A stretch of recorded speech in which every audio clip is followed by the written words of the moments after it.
Super excited na si Asia's multimedia star Alden Richards na muling makatrabaho ang kapamilya superstar at box office queen na si Kathryn Bernardo.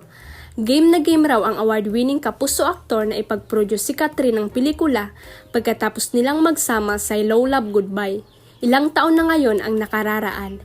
In fairness, matagal nang nagre-request ang mga fans ni Alden at Kathryn na gawa na ng Star Cinema o GMA Films ng Part 2 o sequel ang kanilang unang blockbuster movie.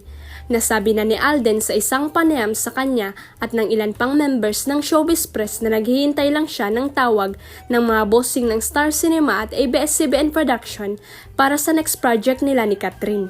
Paano siya pang actor? Yes, actually, hinihintay ko lang po yung confirmation kung pwede ko na siyang sabihin. Pero meron pa pong isa pa.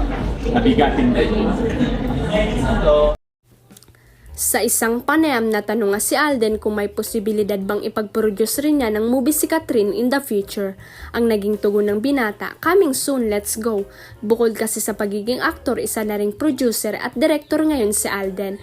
Sa katunayan, tinatapos na niya ang kanyang first directorial job, ang Out of Order with Heaven Peralejo. Ngayon, we are down to post-production. I've seen the first edit, medyo mahaba pa, and we need to trim down a bit more. Last question, wala bang Myriad Entertainment in Kathryn Bernardo? Coming soon! Let's go! Are here. Huwag kalimutang i-click ang subscribe button at i-ring ang notification bell para sa latest at legit chika updates.